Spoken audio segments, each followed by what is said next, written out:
नमस्कार, एक बार फिर से आपका JKLP चैनल में स्वागत है। मैं हूं जितेंद्र और आज आपके सामने लाया हूं DLED सेकंड सेमेस्टर मैथ की क्लास। इसमें आपको बताऊंगा पूर्णांक तथा परमेय संख्याओं पर घटती संक्रियाएं तथा उनके प्रतिलोम, यानी कि आपकी जितनी पूर्णांक संख्या होती हैं, परमेय संख्या होती हैं, उनमें कौन कौन सी घटती संक्रिया हो सकती है तथा उनके किस तरीके उनमें प्रतिलोम किए जा सकते हैं। तो वीडियो स्टार्ट करने से पहले मैं आपको बताऊंगा कुछ मेरी अपडेट न्यूज जो आपके सामने रखना बहुत जरूरी था। तो मेरा YouTube चैनल JKLP चैनल के साथ साथ मेरे और भी चैनल हैं, जैसे टेलीग्राम पर t.me JKLP1908 पर मैं सर्च कर सकते हैं, और मेरा Facebook page JKLP and Instagram Jeet study point तथा ट्विटर पर @jitin936 पर मुझे फॉलो एंड सब्सक्राइब कर सकते हैं या सर्च कर सकते हैं, जिससे मैं आपके सामने नई से नई वीडियो अपलोड करता रहूँ और आपके साथ अपडेट न्यूज़ प्रोवाइड कराता रहूँ आसानी से। ठीक है, तो वीडियो स्टार्ट करने से पहले अब आगे चलते हैं अपने टॉपिक की ओर। ठीक है, तो आज आपका टॉपिक है पूर्णांक तथा परमेय संख्याओं पर घटती संक्रियाएं तथा उनके प्रतिलोम। सबसे पहले मैं आपको ये बता दूं, मैंने आपको एक वीडियो में बता दिया था पूर्णांक किसे कहते हैं, परमेय संख्या किसे कहते हैं। आपको एक बार फिर से रिवाइज कर दे रहा हूँ। जो आपकी संख्या है -∞ से लेकर के 1 2 3 dot dot dot dot plus के इन्फिनिटी तक जितनी भी संख्या होती है वो सभी संख्या क्या कहलाती है? पूर्णांक संख्या है। इंग्लिश में बोलते हैं इंटीजर नंबर। ठीक है, अब परमेय संख्या क्या होती है? परमेय संख्या वे संख्याएं होती हैं जो P अपॉन Q के रूप में लिखी जा सकती हैं। वे संख्याएं जो P अपॉन Q के रूप में लिखी जा सकती हैं परमेय संख्या कहलाती है। वेयर जहाँ पर Q is not equal to 0, जहाँ पर Q हमारा 0 ना हो, यानी जैसे 1/2 या 2/4 या 5/6 या 1 2 3, ये सभी संख्या क्या कहलाती है? हमारी परमेय संख्या कहलाती है। ठीक है, अब इस चैप्टर में आपसे किस तरीके से क्वेश्चन पूछे जाएंगे या किस तरीके से एग्जाम में आ सकते हैं वो आपको क्वेश्चन कराऊंगा। सबसे पहला इसमें नियम आता है, और आज थोड़ा आपका ये क्लास थोड़ी थ्योरेटिकल वाइज होगी, तो कृपया पेंसिल और किताब लेकर साथ बैठे, जैसे कोई भी इंपॉर्टेंट टॉपिक है उनको आसानी से लिख सकते हैं। और लास्ट में आपको मैं डिस्क्रिप्शन पे इस वीडियो की पूरी PDF फाइल भी प्रोवाइड करा दूंगा, जिससे आप उसको क्या कहते हैं डाउनलोड कर सकते हैं। ठीक है, पहला टॉपिक है संवरक नियम।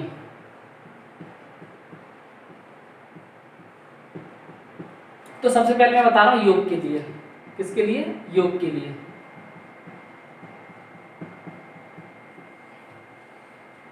योग के लिए संवरक नियम क्या कहता है कि अगर हमारी दो संख्याएं, ठीक है, दो संख्याएं दोनों पूर्णांक संख्याएं हैं। कई संख्याएं? दोनों पूर्णांक संख्याएं, धन पूर्णांक संख्याएं। अगर उन दोनों का हम योग करेंगे, क्या करेंगे? उन दोनों का अगर हम योग करेंगे तो उसका जो योग आएगा वो भी एक धनात्मक पूर्णांक संख्या आएगा। उसको बोलते हैं संवरक नियम योग के लिए। किसके लिए? योग के लिए। जैसे मान लीजिए हमारी एक धन पूर्णांक संख्या A है, ठीक है, और दूसरी आपकी धन पूर्णांक संख्या क्या है? B है। जब इन दोनों का हम योग करेंगे तो जो नई संख्या बन के आएगी A प्लस जो नई संख्या बन के आएगी ये वाली, वो भी कैसी होगी? धन पूर्णांक ही होगी। जैसे और कह सकते हैं, जैसे मान लो 2 प्लस के 3, ये भी आपकी धन पूर्णांक संख्या है। मैंने आपको बताया था धन पूर्णांक संख्या कौन सी होती है, जो 1 से लेकर के इन्फिनिटी तक होती है, वो सारी धन पूर्णांक संख्या कहलाती है। ठीक है, तो 2 और 3, ये आपका 3 भी कैसी? धन पूर्णांक संख्या। इन दोनों का जब योग करूंगा 5, तो ये भी तो एक धन पूर्णांक ही है। तो इस तरीके से संवरक नियम क्या कहता है कि धन पूर्णांक संख्या, एक धन पूर्णांक संख्या को जब दूसरी धन पूर्णांक संख्या से जोड़ा जाता है तो उसका जो योग आता है वो भी एक धन पूर्णांक संख्या ही आता है। यह योग के लिए हो गया। ठीक है, ऐसे ही इसका नियम आता है गुणा के लिए। किसके लिए? गुणा के लिए। अब गुणा के लिए संवरक नियम सबके लिए सेम रहेंगे। जैसे गुणा के लिए कैसे कर सकते हैं? जब एक पूर्णांक संख्या, धन पूर्णांक संख्या का दूसरी धन पूर्णांक संख्या से जब गुणा करेंगे तो उसका जो आंसर आएगा वो भी कैसा होगा? धन पूर्णांक संख्या ही होगा। जैसे मान लीजिए जब A हमारी कोई धन पूर्णांक संख्या है, इसको B धन पूर्णांक संख्या से गुणा करेंगे तो इसका जो गुणा करने के बाद जो संख्या आएगी वो भी कैसी आएगी? धन पूर्णांक संख्या ही आएगी। ठीक है, जैसे एक एग्जाम्पल करके दे सकते हैं, 2 है हमारी धन पूर्णांक संख्या। ठीक है, इसको जब 3 से मल्टीप्लाई करेंगे तो इसका जो आंसर आएगा 6, वो भी कैसा होगा? धन पूर्णांक संख्या ही होगा। यह संवरक नियम कहता है। जैसे मान लो मैं घटाव के लिए और भाग के लिए, इसके लिए और इन दोनों के लिए ये समवर्ग का नियम फॉलो संभव नहीं है। कैसे नहीं? जैसे मान लीजिए मैं एक धन पूर्णांक संख्या लेता हूँ 5 में, जब 3 का मल्टी भाग दूं मैं, तुम्हारा क्या आएगा? यानी कि जब दो, ये भी धन पूर्णांक संख्या है और ये भी धन पूर्णांक संख्या है, जब 3 इन दोनों का इसका मैं इसमें भाग दूंगा तो आंसर कितना आएगा? 5 आएगा। ये धन पूर्णांक आ गया। इस तक तो फॉलो हो गया। जब मैं दूसरी संख्या करता हूँ तो 15 का अगर मैं 4 का भाग दे दूँ कितना आएगा? 4 3 12 और 3 बचे 4 7 28। अरे पॉइंट में आ रहा है, ये हमारी धन पूर्णांक संख्या नहीं है क्योंकि दशमलव संख्या है। तो इस तरीके से हमारे घटाव और भाग दोनों के लिए ये समवर्ग नियम फॉलो नहीं करता है। तो केवल समवर्ग नियम हमारा किस में लगता है? इसलिए तुम कह सकते हो कि समवर्ग नियम केवल हमारा योग के लिए और गुणा के लिए लगता है। ठीक है, अब नेक्स्ट टॉपिक पे चलते हैं आगे।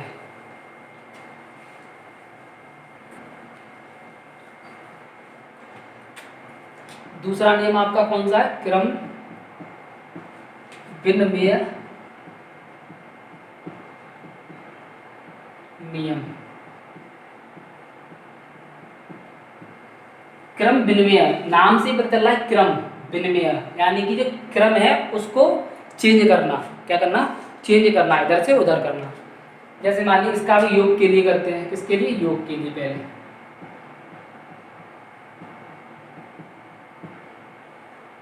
क्या करते हैं? योग के लिए। तो मान लीजिए हमारे पास कोई दो धन पूर्णांक संख्या है। क्या है? दो धन पूर्णांक संख्या है।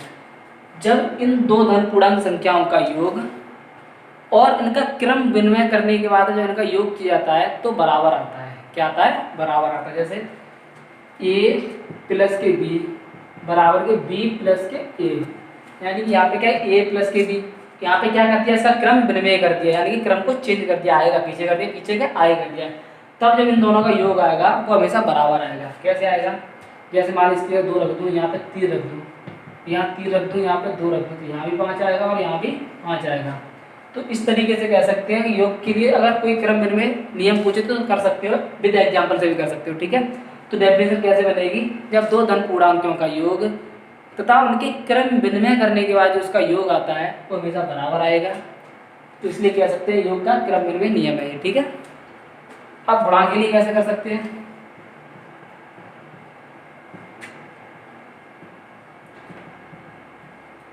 ऐसे ही गुणा के लिए जब दो धन पूर्णांक संख्याओं का आपस में गुणा करेंगे तथा उसका जो क्रम विनिमय करने का गुणा करेंगे तो दोनों बराबर होंगे। कैसे होंगे? बराबर होंगे। कैसे? जैसे मान लिया 2 का गुणा 3 में करूं और यहाँ पर 3 का गुणा 2 में करूं तो यहाँ भी 6 आएगा और तुम्हारा यहाँ भी 6 आएगा। क्या आएगा? यहाँ भी 6 आ रहा है, यहाँ भी 6 आ रहा है, यानी कि क्रम विनिमय यानी कि क्रम को चेंज करने के बाद भी इसका आंसर कैसा आ रहा है? सेम आ रहा है। तो इसलिए ये गुणा के लिए क्रम विनिमय नियम हो गया और ये योग के लिए क्रम विनिमय नियम हो गया। ठीक है, इसी तरीके से आपका घटाव और भाग के लिए क्रम विनिमय नियम फॉलो नहीं करता है। ठीक है, अब कैसे नहीं करता है ये तो आपको पता ही है, मैंने बता दिया था अभी। जैसे एग्जाम्पल करके ही बता सकता हूँ मैं घटाव के लिए क्यों नहीं करता है। ठीक है, क्यों नहीं करता? क्यों नहीं करता? जैसे मान लीजिए तुम्हारे पास कोई एक संख्या है a है। ठीक है, a और b को जब घटाओगे तो ये तो जब तुम a और b को घटाओगे तो ये b माइनस a के बराबर कभी नहीं होगा। जैसे मान लीजिए तुम्हारे पास a बराबर 2 है। ठीक है, और b बराबर कितना है? 3 है। क्या है? a बराबर 2 है, b बराबर 3 है। जब तुम इसमें रखोगे तो 2 माइनस के 3 करोगे और यहाँ क्या करोगे? 3 माइनस के 2 करोगे तो यहाँ से माइनस 1 बचेगा और यहाँ से प्लस का 1 बचेगा। तो यहाँ से माइनस 1 बच रहा है, यहाँ से प्लस का 1 बच रहा है। तो इसलिए तुम कह सकते हो कि क्रम विनिमय नियम घटाव के लिए संभव नहीं है। इसी तरीके से भाव के लिए भी संभव नहीं होता है। ठीक है, तो अब थोड़ा आगे चलते हैं तीसरे नियम पर। हमारा तीसरा नियम क्या कहता है?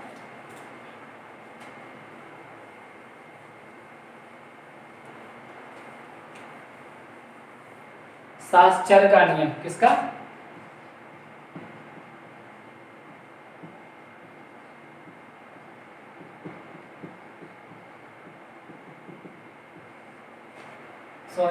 साहचर्य का नियम। ठीक है, तो साहचर्य का नियम को हम डिफाइन करने के लिए हमें 3 धन पूर्णांक संख्याओं की आवश्यकता होती है। ठीक है, तो जैसे मान लीजिए तुम्हारे पास ए बी एंड सी 3 धन पूर्णांक संख्या है। कितनी है? 3 धन पूर्णांक संख्या है। तो पहले योग के लिए करेंगे। किसके लिए? योग के लिए। योग के लिए कैसे करेंगे? जब इन 3 धन पूर्णांक संख्याओं को जैसे ए प्लस कोष्टक में बी प्लस के सी करोगे और बराबर के ए प्लस के बी और प्लस के सी, यानी कि साक्षर नियम क्या कहता है? 3 धन पूर्णांक संख्याओं को पहले b प्लस सी में जब a को जोड़ोगे तथा a प्लस b में c को जोड़ोगे तब इन दोनों का योग भी बराबर आएगा। तो इसको क्या कहते हैं? योग का साक्षर नियम कहते हैं। ठीक है, करके देख लो। जहाँ a बराबर मान लो 2 है, प्लस के b बराबर 3 है और c बराबर 4 है। तो ऐसे यहाँ रख लो, a बराबर 2, b बराबर 3 और c बराबर 4 हो गया। तो 2 4 3 7 और 2 9 हो गई। ठीक है, बराबर 3 2 5 और 4 9 हो गई। तो बराबर आ रहा है। तो योग के लिए क्या होगा? साक्षर का नियम होगा। ठीक है, अब गुणा के लिए कर लेते हैं।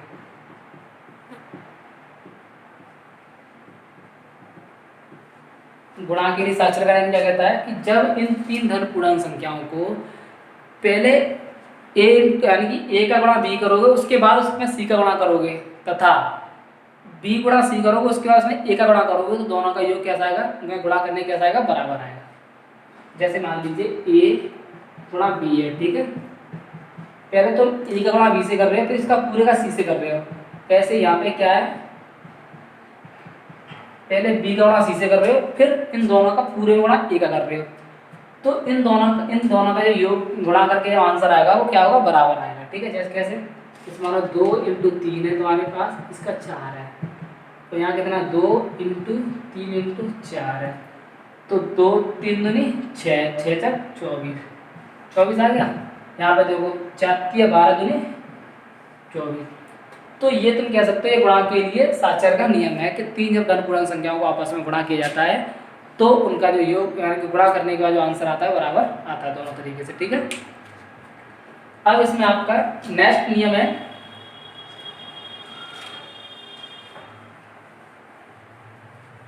चौथा पॉइंट देखते हैं। चौथा है आपका गुणन संक्रिया पर योग का नियम। किसका? योग का नियम।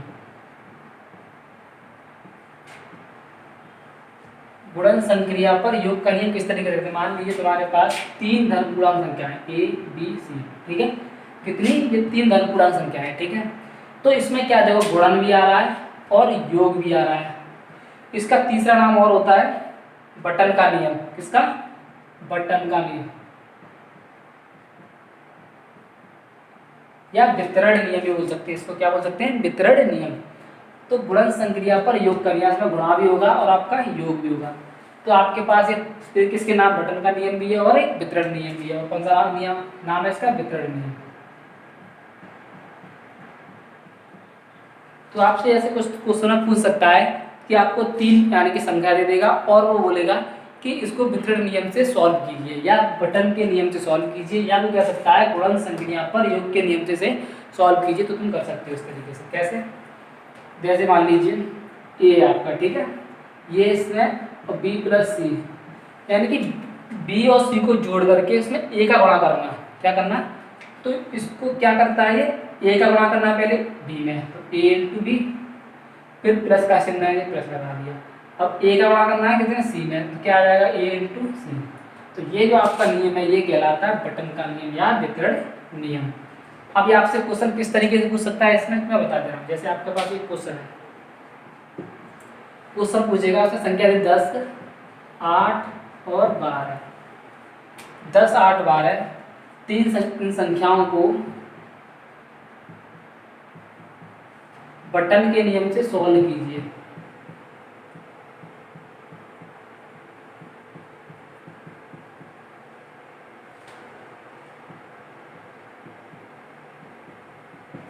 क्या करेगा? 10 8 12 संख्याओं को बटन के नियम से कीजिए।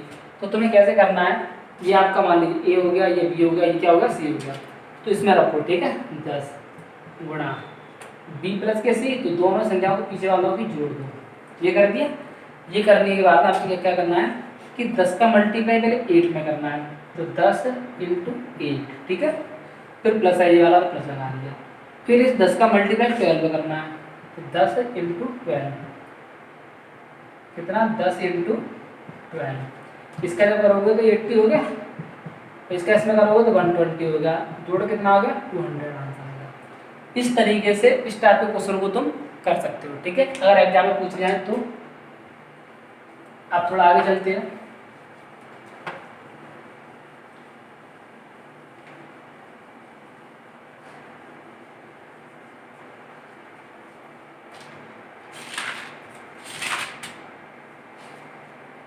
जैसे मान लीजिए एक पूछा जाता है टॉपिक आपके योगात्मक प्रतिलोम किसे कहते हैं।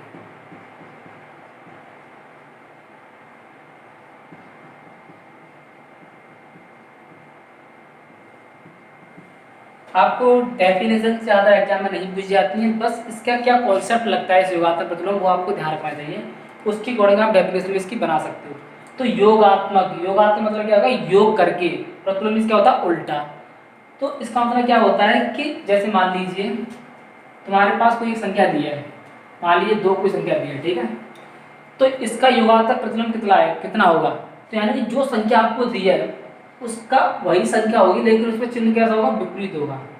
चिन्ह कैसा होगा, विपरीत होगा। तो तुम कह सकते हो किसी संख्या का योगात्मक प्रतिलोम वही संख्या होती है, लेकिन उसमें चिन्ह कैसा होता है, विपरीत होता है, ठीक है। ऐसे 3 का, कोई पूछे तुमसे 3 का योगात्मक प्रतिलोम कितना होता है, तो वही संख्या होती है लेकिन चिन्ह विपरीत होता है, -3 हो गया।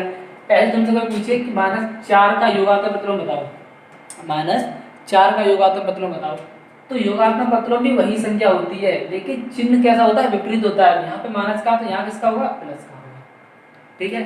ऐसे ही वो कह सकता है कि 1/2 दे दिया कि इसका योगात्मक प्रतिलोम कितना होगा, तो तुम कह सकते हो -1/2।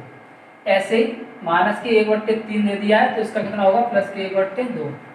इस तरीके से यानी कि योग किसी भी संख्या का योगात्मक प्रतिलोम वही संख्या होती है लेकिन चिन्ह कैसा होता है, विपरीत होता है। ये हमेशा ध्यान रखना।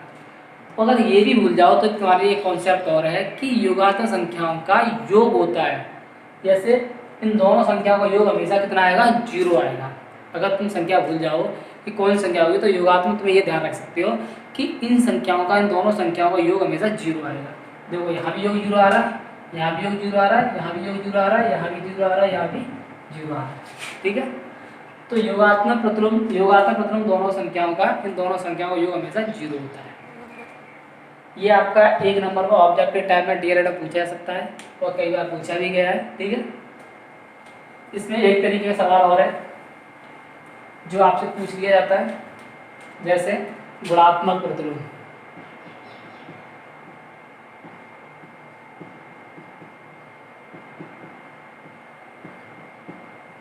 कौन सा टॉपिक है, गुणात्मक प्रतिलोम। अब गुणात्मक प्रतिलोम क्या होता है किसी संख्या का, तो गुणा से समझ में आ रहा है कि इसका कॉन्सेप्ट किससे होगा, गुणा से होगा। यानी कि तुम्हें क्या करना है, जो भी टॉपिक दिया है उस टॉपिक में ही आंसर ढूंढने की कोशिश किया करो, ठीक है। तो गुणात्मक प्रतिलोम, तो जैसे मान लीजिए तुम्हारे पास कोई संख्या है, मान लीजिए 2 संख्या है, ठीक है। इस संख्या गुणात्मक प्रतिलोम क्या होगा, तो गुणात्मक प्रतिलोम वह संख्या है जो तुम्हारे पास कोई संख्या दी हो उसी संख्या का विपरीत यानी कि उल्टा होता है। कैसा होता है, उल्टा। तो 2 का उल्टा कितना होगा, 1/2। कितना होगा, 1/2। ऐसे तुम्हारे पास कोई 3 दिया है तो 3 का गुणात्मक प्रतिलोम कितना हो जाएगा, 1/3। ऐसे 4/5 दिया हो, इसका गुणात्मक प्रतिलोम कितना हो जाएगा, 5/4, ठीक है। इसमें चिन्ह नहीं बदलता, ये बात हमेशा ध्यान रखना, इसमें चिन्ह नहीं बदलता है। जैसे माइनस के 3/4 का गुणात्मक प्रतिलोम पूछा है तो कितना होगा, 4/3 माइनस का ही होगा। इसमें चिन्ह नहीं बदलता, जो चिन्ह है वही चिन्ह आता है, लेकिन संख्या कैसी होती है, पलट जाती है, ये ध्यान रखना। और इसमें एक नोट पॉइंट ये भी ध्यान रख सकते हो कि इन दोनों का जब आपस में गुणा करते हैं तो 1 आता है। कितना आता है, 1 आता है, 1 1 1। इनका आपस में गुणा करोगे तो कितना आएगा, 1 आएगा। तो गुणात्मक प्रतिलोम में क्या होता है, जब दोनों संख्याओं का आपस में गुणा किया जाता है तो हमेशा कितना आता है, 1 आता है, ठीक है।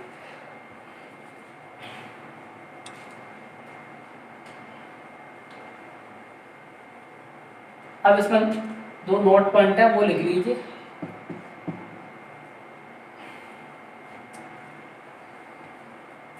जीरो और एक। जीरो हमारा क्या होता है कि जीरो को जब हम किसी संख्या से जोड़ते हैं तो हमेशा कितनी आती है, वही संख्या आती है। तो जीरो हमारा यानी कि जीरो को जब किसी संख्या से हम जोड़ते हैं तो वही संख्या आती है। तो जीरो हमारा कैसा होगा, योग का तत्सम अवयव हो गया। जीरो किसका है, योग का तत्सम अवयव हो गया। कैसा अवयव है, तत्समक अवयव है। यानी कि जीरो को जब किसी संख्या से जोड़ा जाता है तो वही संख्या आती है, इसलिए हम जीरो को क्या कहते हैं, योग का तत्समक अवयव कहते हैं। ठीक है। इसी तरीके से एक को जब किसी संख्या से गुणा किया जाता है तो वही संख्या आती है। एक को जब किसी संख्या से गुणा किया जाता है तो वही संख्या आती है, इसलिए एक को क्या कहते हैं, गुणा का तत्समक अवयव,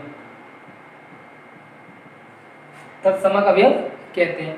इस तरीके से इसके कुछ इंपोर्टेंट नोट पॉइंट थे, क्या किस तरीके से शॉर्ट क्वेश्चन पूछे जा सकते हैं। अब इससे रिलेटेड कुछ एग्जांपल कराएंगा, ठीक है, वो करके देखिए कि किस तरीके से एग्जांपल क्वेश्चन पूछे जा सकते हैं। जैसे मान लीजिए आपके पास एक क्वेश्चन है,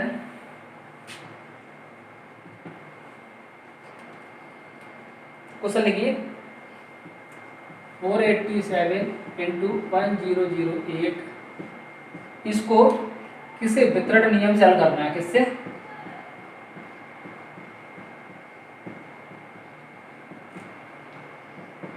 ये आपके पास किसी ने क्वेश्चन ले दिया है। जैसे इस टाइप का क्वेश्चन आया एग्जाम में, 487 इंटू 1008 को वितरण नियम से करो या बटन के नियम से करो या ऐसे भी कर सकता है। ठीक है।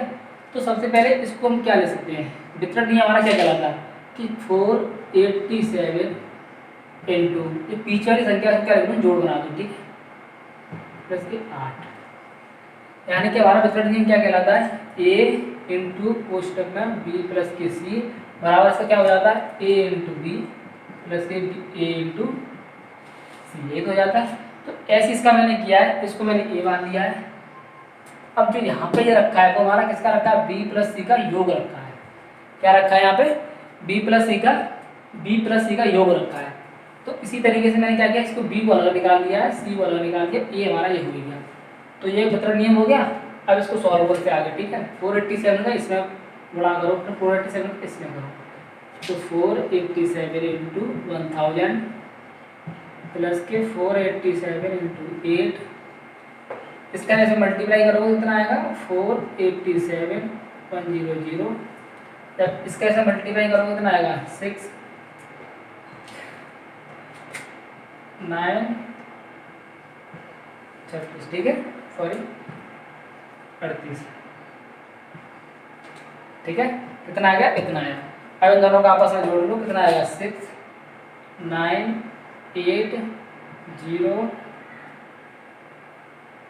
9 और 4, ये आपका कितना हो गया, जोड़ के आंसर हो गया। ठीक है। आइए क्वेश्चन और करते हैं। जैसे आपको क्वेश्चन दिया है कि -7/9 का योगात्मक तथा गुणात्मक प्रतिलोम बताओ।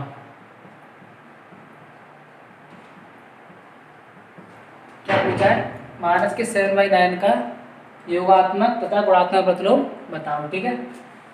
तो सबसे पहले क्या निकालते हैं, योगात्मक प्रतिलोम। तो योगात्मक मैंने क्या बताया था कि योगात्मक प्रतिलोम हमेशा वही संख्या होती है, लेकिन चिन्ह कैसा होता है, विपरीत होता है। ये माइनस है, इसका कितना हो जाएगा, प्लस का हो जाएगा। अब गुणात्मक प्रतिलोम कैसे निकालेंगे,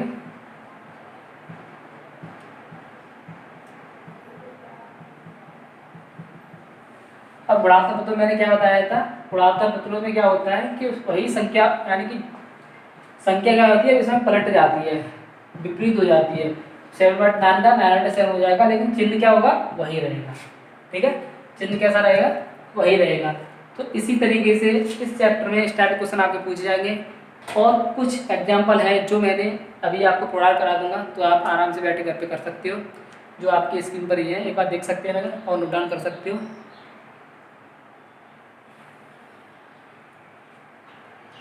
thank you for watching this video. अगर आपको वीडियो पसंद आए तो लाइक एंड सब्सक्राइब करना ना भूलें। सो बाय बाय फ्रेंड्स।